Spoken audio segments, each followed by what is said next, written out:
Okay, next vlog.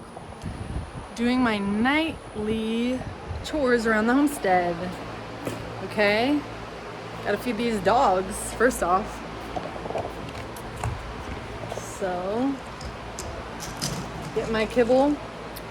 And soon they will not be eating kibble, hopefully. We'll transition them to like a raw or semi-raw diet. Where the heck is another bowl? One moment. Because we'll have a ton of meat and ground beef and stuff when we process our first steer. So it'll be a lot easier to do that. Obviously, a raw diet is very expensive if you're buying meat from the grocery store. So, gotta feed these pigs. They know what's up. They're starving. I'm gonna steal their bowls. There's 3 bowls in here. I gotta use one of them for the dog. Okay.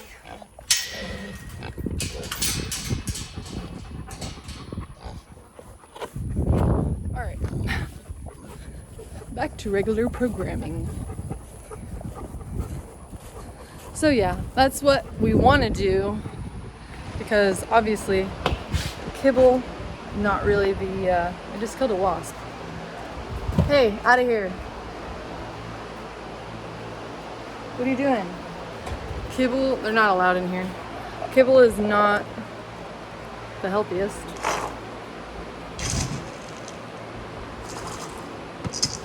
So yeah, I give them like 2 scoops in the morning, scoop and a half at night.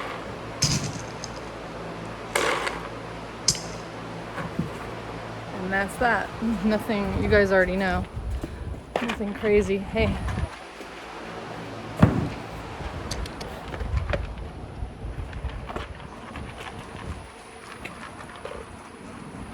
Now to get the pig food. And I don't even know what kibble this is. Some generic BS, honestly. So we use Missouri mature maintenance mini pig food. Sometimes we'll switch it to just mini pig, not mature, but I think I don't know what the difference is really. And so I do 3 scoops for my female Lola and 5 scoops for the male Elvis. They go through food like crazy. And we give them food scraps and stuff like that also. Alright. Let me shut this door. Watch out! Because I already fed the chickens earlier. But they may have gone through all the food, so I might have to go back in there actually. Why are the hens in the pig house? So funny. All right, let me flip the camera. Okay. Who is so hungry?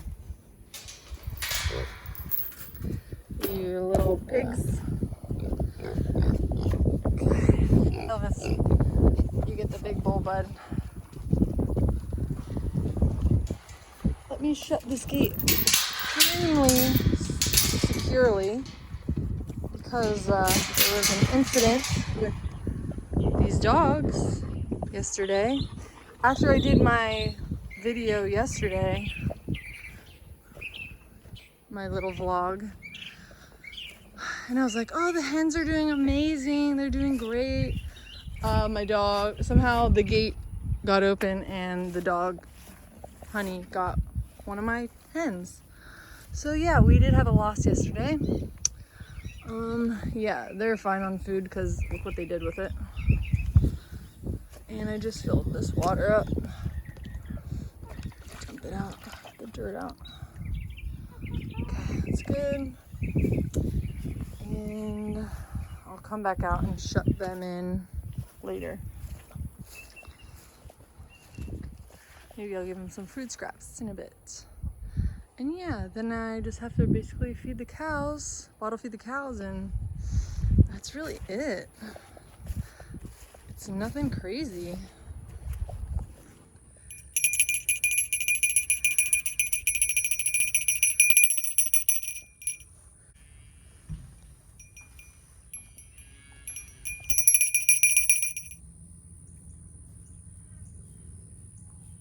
Good boy. Come on, Spot. Ooh, he's moving quick now. He sees the bottles. Yeah. Come on.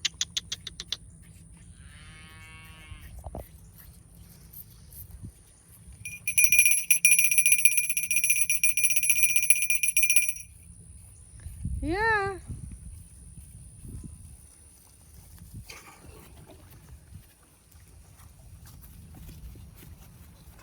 Come on.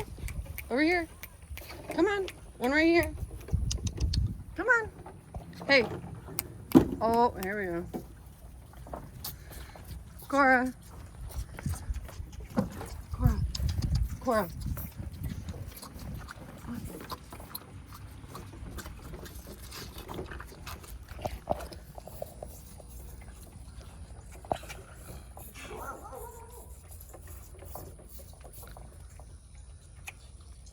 Okay, so there's the babies. You can barely even see her. Yeah, so the vet came out yesterday and just checked them all out, made sure they're all healthy and doing good. They don't need any vaccines until they're 6 months old, if that's the route that we decide to go. We asked them a bunch of questions because, you know, obviously we're newbies and this is our first time doing this. So a couple of the questions that we asked were,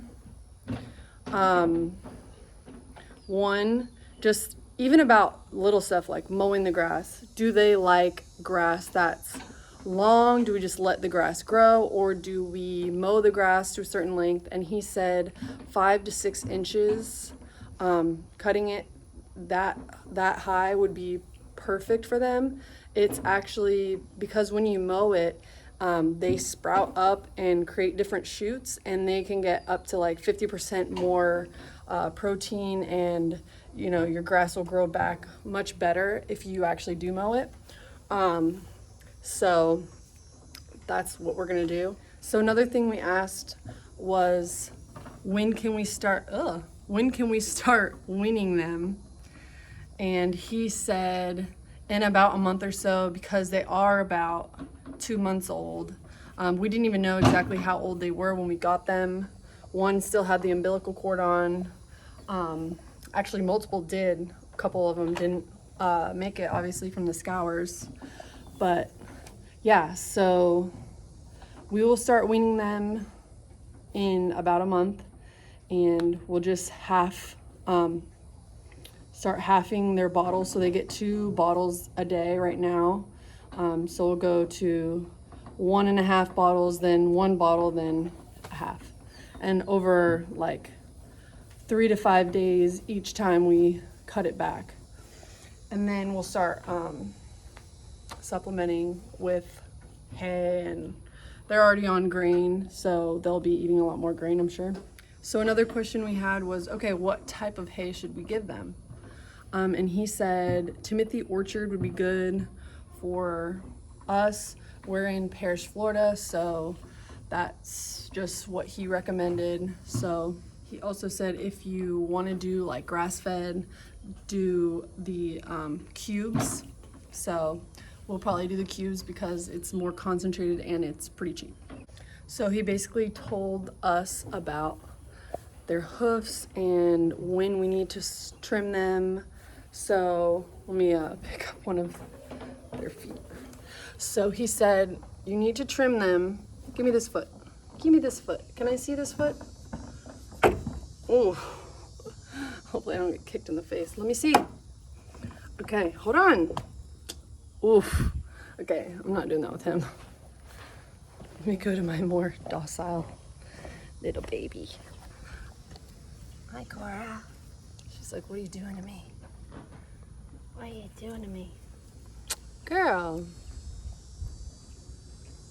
He did it with her yesterday, so she's probably gonna be annoyed. Hold on. Can I see your foot? Let me see this foot real quick.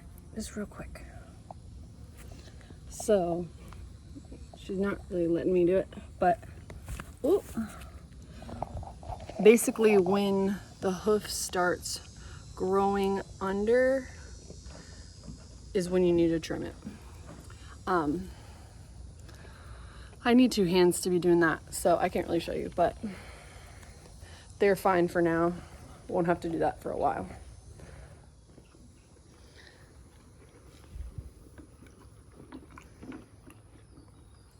We asked a couple questions on breeding them, and we got some medications to give them, give the future calves before we even give them a bottle or anything like that. Even though we'll just leave them on the mom, so we will not be bottle feeding again. I don't think. And even if we did get more like babies, we probably would get them weaned.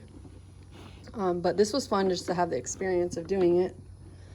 And we asked them about the scours. So we asked him about the scours, and he basically said it's like a 50-50 chance of them making it as a bottle baby, just because they don't even get the colostrum. They don't like ever get on the mom, especially the bulls. And that's just the success rate. I mean, it's just a low success rate because of how the industry is. So that made us feel a little better, not about that, but just that it's really not our fault for what happened. And just the fact that they came here with scours, and one did get better, thankfully. But just the fact that it's really hard to keep them alive. And he gave us some medicine, so when we do have our own here, it ups the success rate that they live to like 75%. So that'll be good, just to have that stuff and just know that we did our best. And I even asked about, okay, should I have gotten medicated milk? Because that was one of my questions. Oh, dang, I should have got medicated. I got non-medicated, and that's why they got scours, and that's why they couldn't fight it off, and blah, blah, blah. He said it wouldn't have made a difference at all, so that's good. Because like I said, I wished I could have done that, but now I don't, because I know it wouldn't have made any difference. So, yeah, those were some like big things that he answered for us. I'm glad that they're all healthy and doing good. And yeah, it was a $170 vet appointment. He was also coming in from an hour away, because there's just not that many bovine vets near here. So yeah, but we're just glad that they're thriving now, and I'm looking forward to keeping up this adventure and seeing how they do with weaning. And yeah, so stay tuned for more.